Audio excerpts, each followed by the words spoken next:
کی ایک بات سے بات کا آغاز کیا، فرمایا کہ پہلے انسان کا باطن بنتا ہے پھر ظاہر بنتا ہے، لہٰذا جس کا دل صاف ہے اس کا ظاہر بھی صاف ہوگا، اس کی چیزیں بھی صاف ستھری ہوں گی، اس کا ٹوائلٹ بھی صاف ستھرا ہوگا، اس کا کمرہ بھی صاف ستھرا ہوگا، اور جس کا دل گندا ہے یہ ساری کی ساری چیزیں گندی ہوں، اس لیے کہ وہ دل ہی تو ان سب چیزوں کو صاف ستھرا رہنے کا حکم دیتا ہے۔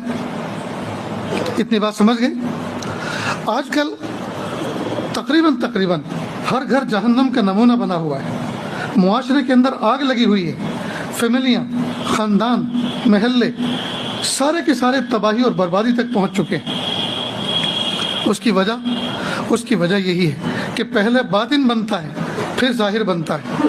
اگر کوئی لڑکی کسی زنا کا شکار ہوئی ہے، اگر کوئی لڑکی کسی بے ایمان کے ساتھ فرار ہوئی ہے، اگر کوئی لڑکی کسی کے ساتھ بھاگی ہے تو یہ ایک دن کا کام نہیں ہے، یہ ایک دن کا کام نہیں ہے، اس پہ وقت لگا ہے۔ اس کا مطلب یہ کہ اس کا تعلق، اس کا افیئر ایک زمانے سے چل رہا تھا، اور دھیرے دھیرے اندر ہی اندر تیاری ہوتی گئی، اندر موٹیویٹ ہوتے گئے یہاں تک کہ ایک دن وہ آیا تو وہ قدم باہر رکھ دیا۔ وقت لگتا ہے، اس لیے بہت ضرورت ہے اس بات کی کہ ہم اپنے بچوں پہ نظر رکھیں۔ آج کے دور میں ہم غافل نہ ہوں۔